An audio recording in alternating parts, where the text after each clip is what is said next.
अंबेडकर ने विभाजन का समर्थन क्यों किया? उनकी पाकिस्तान या भारत के विभाजन पर टिप्पणियां। पाकिस्तान या भारत का विभाजन पुस्तक इंडिपेंडेंट लेबर पार्टी (ILP) की कार्यकारी परिषद के आदेश पर नियुक्त एक समिति के अध्यक्ष डॉक्टर BR अम्बेडकर द्वारा एक रिपोर्ट तैयार करने के लिए उक्त समिति के अनुरोध पर लिखी गई थी।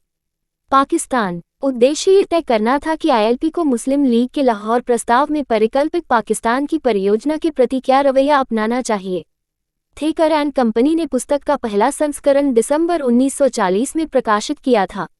दूसरा संस्करण, जिसमें कई सहायक खातों को अपडेट किया गया था, फरवरी 1945 में प्रकाशित हुआ था और तीसरा संस्करण 1946 में सामने आया था। शुरुआती संस्करणों के रूप में, जो बिक गए थे जल्दी से, संकेत करें, पुस्तक ने कई लोगों का ध्यान आकर्षित किया। अंबेडकर को उद्धृत करने के लिए ये पुस्तक उन भारतीयों की सेवा में थी जो पाकिस्तान की जटिल समस्या का सामना कर रहे थे। तथ्य यह है कि श्री गांधी और श्री जिन्ना ने इस पुस्तक को उस विषय पर एक अधिकार के रूप में उद्धृत किया है जिससे लाभ के साथ परामर्श किया जा सकता है।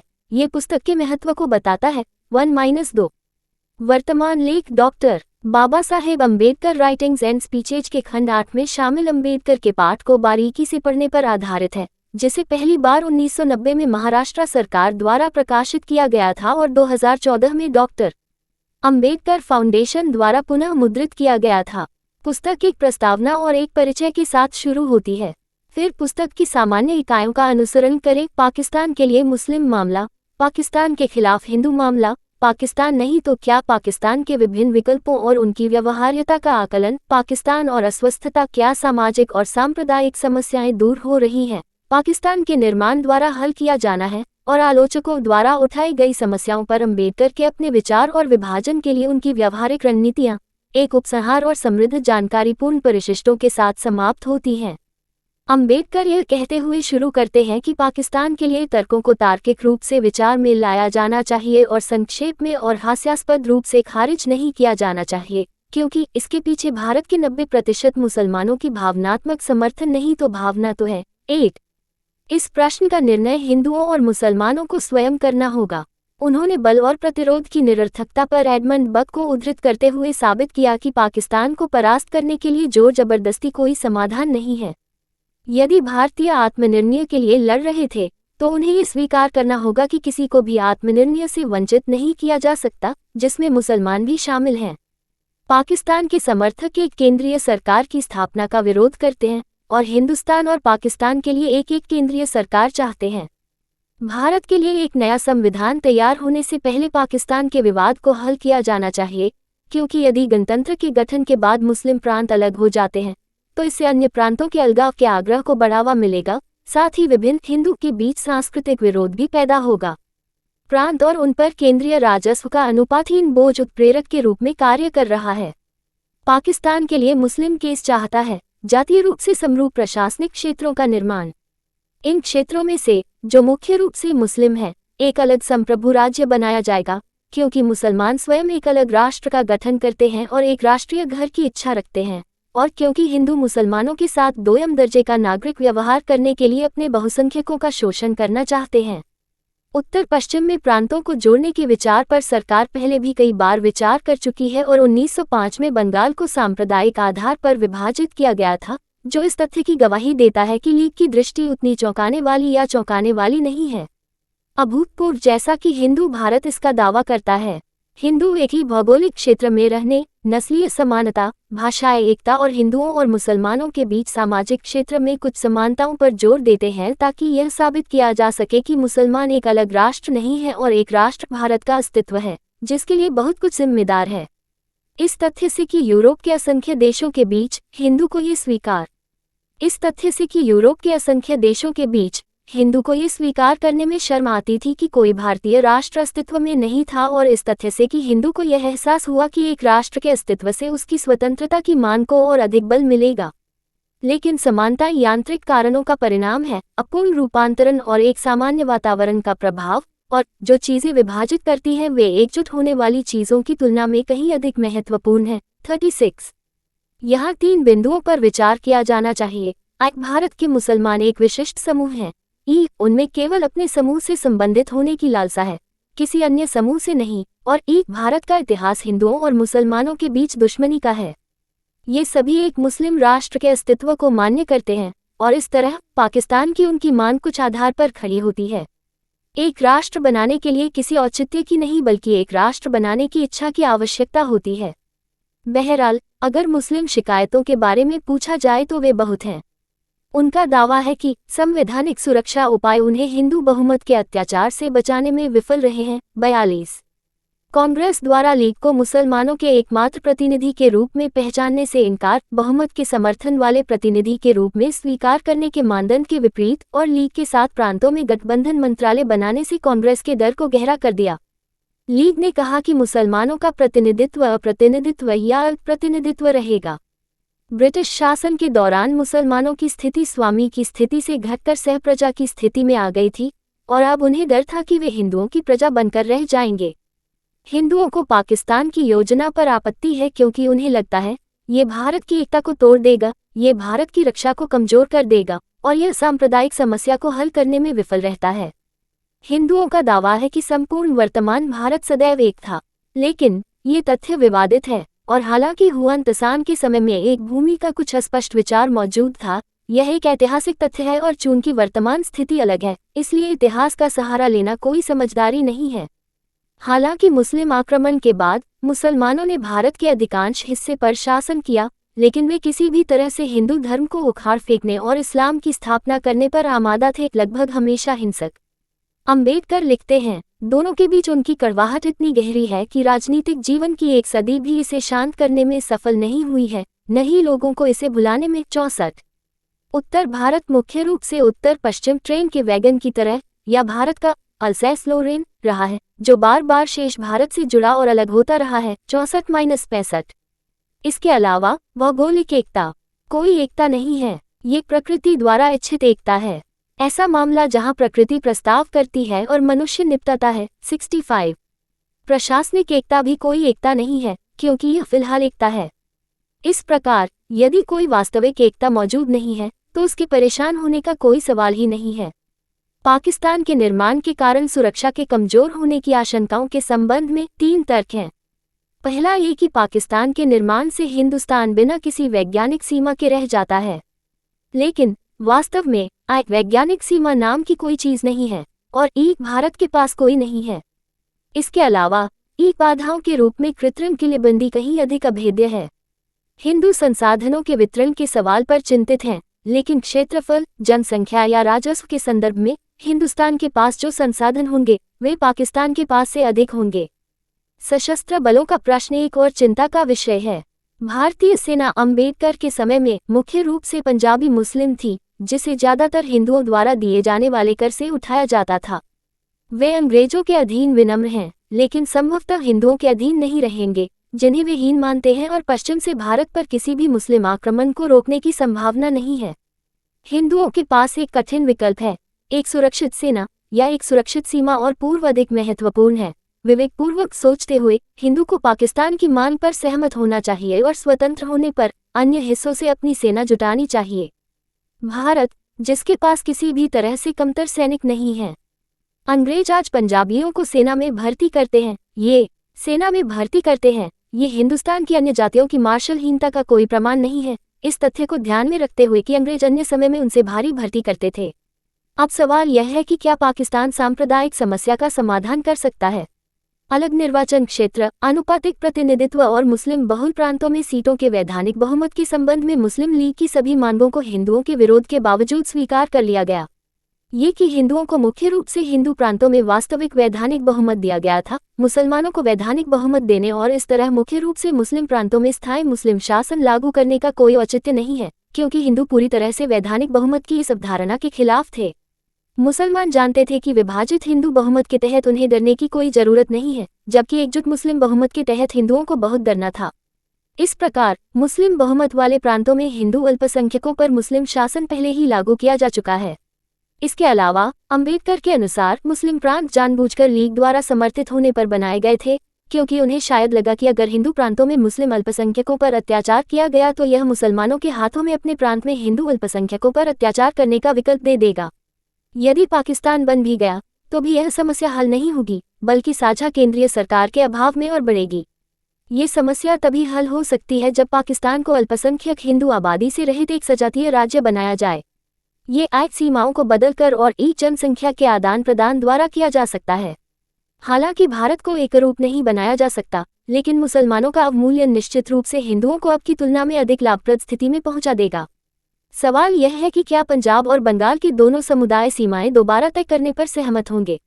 यदि मुसलमान अधिक समरूप राज्य चाहते हैं तो उन्हें ऐसा करना चाहिए। यदि वे ऐसा नहीं करते हैं तो इसका मतलब ये होगा कि वे अधिक से अधिक हिंदुओं पर अत्याचार करना चाहते हैं। बहुत से हिंदू अपने स्वार्थ के कारण अपने प्रांतों को विभाजित करने के लिए तैयार नहीं हैं, वे अपनी नौकरी के क्षेत्र को छोड़ने के लिए अनिच्छुक हैं। लेकिन मुस्लिम उत्पीड़न के बड़े खतरे को देखते हुए उन्हें समाधान पर सहमत होना चाहिए। फिर अम्बेडकर पाकिस्तान के विभिन्न विकल्पों का विश्लेषण करने और उनका खंडन करने के लिए आगे बढ़ते हैं, जिसकी शुरुआत हिंदू विकल्पों से होती है। लाला हरदयाल की योजना की परिकल्पना है आई हिंदू संगठन, ई हिंदू राज, ई मुसलमानों की शुद्धि, हिंदू धर्म में रूपांतरण और इफ अफगानिस्तान और सीमांतों की विजय और शुद्धि। ये काफी हद तक समस्याग्रस्त है क्योंकि हिंदू धर्म धर्मांतरण कराने वाला धर्म नहीं है, जिससे धर्मांतरण असंभव हो जाता है। मिशनरी योजना के लिए जिस विशाल वित्तीय संसाधन की आवश्यकता है वह हिंदू व्यापारियों से प्राप्त नहीं किया जा सकता है।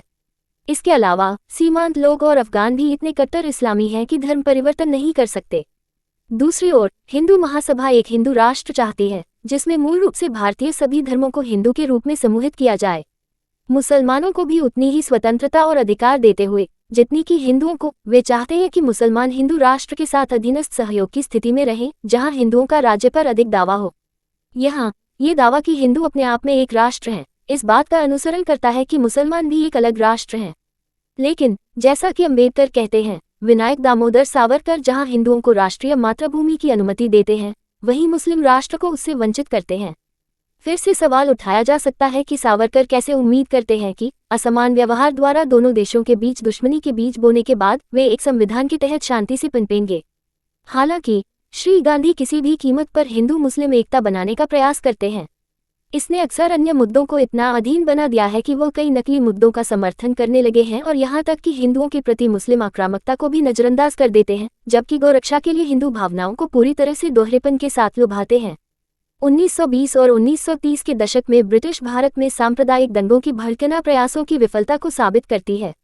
जैसा कि साइमन कमीशन का कहना है, सांप्रदायिक दंगे ब्रिटिशों के चले जाने पर भारत के राजनीतिक भविष्य की संभावनाओं से दोनों समुदायों में पैदा हुई चिंताओं और महत्वाकांक्षाओं की अभिव्यक्ति थे। अम्बेडकर 188 में उद्धृत। पाकिस्तान में मुस्लिम विकल्पों की बात करें तो यदि कोई है तो कुछ भी स्पष्ट नहीं है। हालांकि निजाम के प्रभुत्व के लिए संवैधानिक सुधारों पर विचार करते हुए राष्ट्रवादी पार्टी के नेता मीर अकबर अली खान द्वारा तैयार किए गए प्रस्ताव और लिए गए संकल्पों पर आधारित है। आज़ाद मुस्लिम सम्मेलन, लीग और नेशनलिस्ट पार्टी के समान रूप से विरोधी मुसलमानों की एक बैठक। अम्बेडकर कुछ अनुमान लगाते हैं। इन अनुमानों में शामिल हैं केंद्रीय और प्रांतीय विधानमंडलों, सिविल सेवाओं, लड़ाकू बलों और सभी सार्वजनिक निकायों में मुसलमानों के लिए 50% आरक्षण। संबंधित मुद्दों पर विधायिका के 2/3 मुस्लिम सदस्यों की अनिवार्य सहमति मुसलमानों और इस्लामी देशों के लिए, और एक हिंदू कार्यकारी को दूसरे मुस्लिम कार्यकारी के साथ संतुलित करना।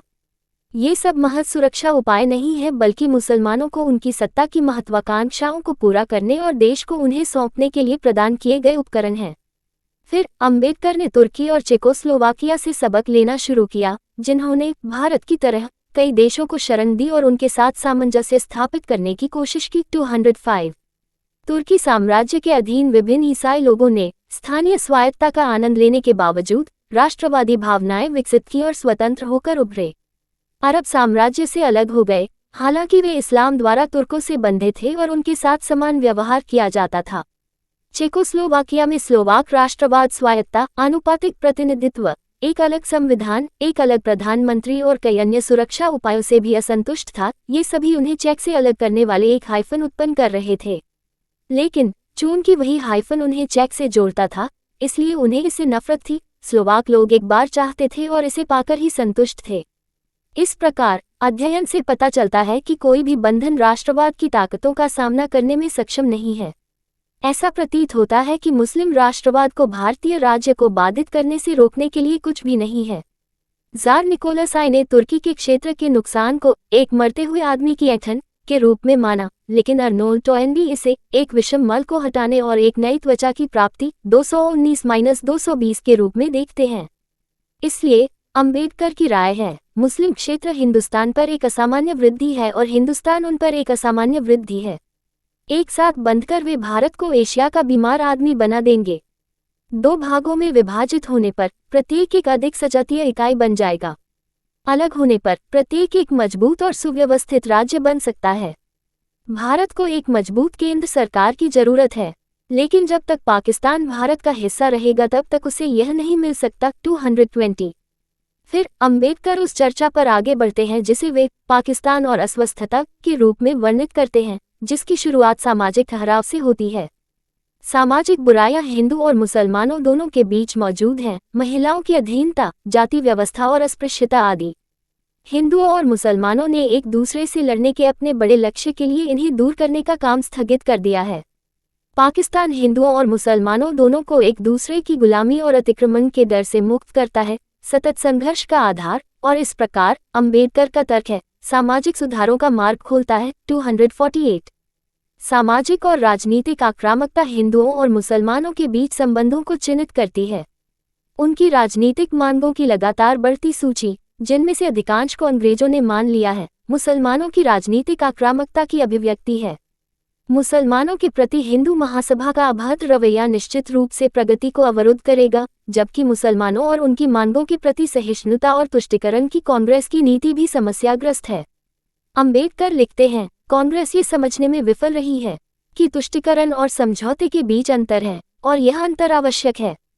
तुष्टीकरण का अर्थ है निर्दोष व्यक्तियों के विरुद्ध हत्या, बलात्कार, आगजनी और लूट जैसे कृत्यों में शामिल होकर हमलावर को खरीद लेना, जो कुछ समय के लिए उसकी नाराजगी का शिकार हो जाते हैं। दूसरी ओर समझौते का अर्थ उन सीमाओं को निर्धारित करना है जिनका कोई भी पक्ष उल्लंघन नहीं कर सकता। 270। अंबेडकर के लिए सांप्रदायिक आक्रामकता की बीमारी का इलाज एक समझौता है। यदि पाकिस्तान एक समझौता है तो यह विचार करने योग्य प्रस्ताव है। 270। भारत के राजनीतिक विकास के लक्ष्य के संबंध में सभी प्रमुख दल सहमत हैं कि यह स्वतंत्रता है, लेकिन उसकी स्वतंत्रता को बनाए रखने के दायित्व पर वही एकमत नहीं दिखती। 272। इस्लाम का एक सिद्धांत एक मुसलमान द्वारा इस्लामी कानून का पालन करने और दोनों के बीच संघर्ष होने पर देश के कानून का उल्लंघन करने को उचित ठहराता है। मुस्लिम कैनन कानून दुनिया को दार उल इस्लाम, इस्लाम का निवास, और दार उल हर्ब, युद्ध का निवास में विभाजित करता है। जो मुसलमान खुद को गैर मुसलमानों द्वारा शासित भूमि दार उल हर्ब में पाते हैं, वे हिजरत, इस्लामिक क्षेत्रों में प्रवास या जिहाद, धर्मयुद्ध के माध्यम से वहां से बच सकते हैं। इस्लाम क्षेत्रीय समानताओं के लिए सामाजिक और धार्मिक समानताएं, यहाँ तक कि अतिरिक्त क्षेत्रीय को भी मान्यता देता है। इस प्रकार इस्लाम के सिद्धांत एक लोकतांत्रिक राष्ट्र में मुसलमानों और गैर मुसलमानों के सहअस्तित्व के साथ असंगत हैं, जहां वे समान स्तर पर हैं, खासकर तब जब मुसलमान गैर मुसलमानों को अपने से कमतर मानते हैं। दूसरी ओर जबकि हिंदू सांप्रदायिक एकता हासिल करने में विफलता के लिए फूट डालो और राज करो की ब्रिटिश नीति को जिम्मेदार ठहराते हैं, ये दावा इस तथ्य को नजरअंदाज करता है कि नीति तब तक सफल नहीं हो सकती जब तक कि विभाजन को संभव बनाने वाले तत्व मौजूद न हों। हिंदू मुस्लिम अलगाव के पीछे के कारण ऐतिहासिक, धार्मिक, सांस्कृतिक और सामाजिक वैमनस्य हैं, इसलिए ये असंगत हैं। हिंदू मुस्लिम राज से डरते हुए वास्तव में डोमिनियन स्टेटस चाहते थे, अगर यह अन्य राजनीतिक मजबूरियों के लिए नहीं होता। यदि भारत को हिंदुस्तान और पाकिस्तान में विभाजित किया जाता है तो हिंदू और मुसलमान वह चुन सकेंगे जो उनके लिए सबसे उपयुक्त होगा। पुस्तक के भाग वी में, जिसे दूसरे संस्करण में जोड़ा गया था, अंबेडकर अपने आलोचकों द्वारा पूछे गए प्रश्नों को संबोधित करते हैं। पाकिस्तान बनाने के प्रस्ताव का निम्नलिखित आधारों पर खंडन किया जा सकता था, किया गया था। सबसे पहले ये स्वीकार करना कठिन है कि पाकिस्तान वहां होना चाहिए क्योंकि कुछ मुसलमान चाहते हैं कि ऐसा हो और बड़ी संख्या में मुसलमान कुछ हिस्सों में केंद्रित हैं, जबकि भारत अनादिकाल से एक रहा है। दूसरा, ये स्वीकार करना भी कठिन है कि पाकिस्तान वहां होना चाहिए क्योंकि वहां सांप्रदायिक विरोध है, क्योंकि कनाडा, दक्षिण अफ्रीका और स्विट्जरलैंड में ऐसे विरोध हैं और विभाजन की आवश्यकता नहीं है। तीसरा, मुसलमान पाकिस्तान चाहते हैं क्योंकि उन्हें लगता है कि वे एक राष्ट्र हैं, लेकिन कुछ ही साल पहले ये एक समुदाय ही थे। यदि मतभेदों के स्थान पर समानताओं पर बल दिया जाए तो शायद एक राष्ट्र की आवश्यकता ही न पड़े और कालांतर में भारत एक राष्ट्र बन जाए। यहाँ तक कि कनाडा, दक्षिण अफ्रीका और स्विट्जरलैंड में भी कई देश एक ही संविधान के तहत रहते हैं। चौथा, ये कि विभाजन ने मुसलमानों को हिंदू राज से मुक्त कर दिया, पूरी तरह से त्रुटिपूर्ण है। एक बार पाकिस्तान का निर्माण हो गया तो वह हिंदुस्तान में रहने वाले मुसलमानों को हिंदू राज से नहीं बचा सकता। जिस क्षेत्र में पाकिस्तान स्थित होगा वहां हमेशा मुस्लिम बहुमत था और हिंदू राज का कोई खतरा नहीं था। इसके अलावा केवल इसलिए कि एक समुदाय बहुसंख्यक है और दूसरा अल्पसंख्यक है, बहुसंख्यकों का अत्याचार होना जरूरी नहीं है। कनाडा, दक्षिण अफ्रीका और स्विट्जरलैंड इसे साबित करते हैं। यहाँ तक कि वे सीटों के सांप्रदायिक आरक्षण के बिना भी ऐसा करते हैं। ऐसा इसलिए संभव है क्योंकि उनके यहाँ सांप्रदायिक पार्टियों पर प्रतिबंध है। लेकिन अंबेडकर के अनुसार समस्या यह है कि बहुत संभव है कि मुसलमान इस तर्क को नहीं सुनेंगे। फिर भारत को पाकिस्तान की मांग न मानने से होने वाले खतरों पर विचार करना चाहिए। ये देखते हुए कि सेना मुख्य रूप से मुस्लिम है, पाकिस्तान के आक्रमण को रोकने के लिए उन पर निर्भर रहना लगभग असंभव होगा।